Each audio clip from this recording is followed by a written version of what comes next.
এখানে মিলিত হয়েছে কি কারণে? আমাদের ভারপ্রাপ্ত চেয়ারম্যান তারেক রহমান তার নির্দেশে আমরা ইফতার পার্টি আমাদের নাই, আমরা জনগণের সাথে ইফতার করব। তার উপলক্ষে আমরা ইফতার বিতরণের উপলক্ষে আমরা সেবা ছাত্রদল এবং আমাদের কলা সংগঠন বিএনপি, আমাদের নেতা আনোয়ার ভাইয়ের নেতৃত্বে আমরা ইফতার বিতরণের জন্য এই জায়গায় সমবেত হয়েছি।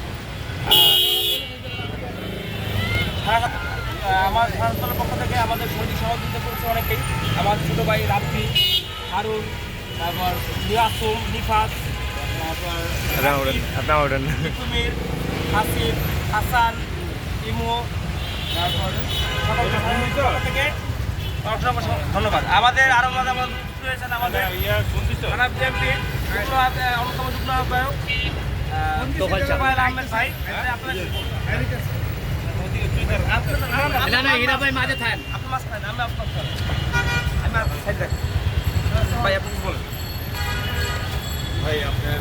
এখন আমাদের মাঝে সংক্ষিপ্ত বক্তব্য রাখবেন শেরেবাংলা নগর থানা বিএনপির প্রতিষ্ঠাতা সাংগঠনিক সম্পাদক এবং শেরেবাংলা নগর থানা বিএনপির সম্মানিত যুগ্ম আহ্বায়ক মোহাম্মদ তোফায়েল আহমেদ। আচ্ছা,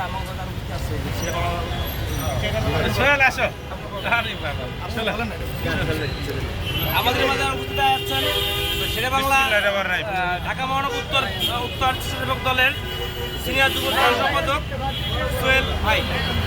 বিসমিল্লাহির রহমানির রহিম।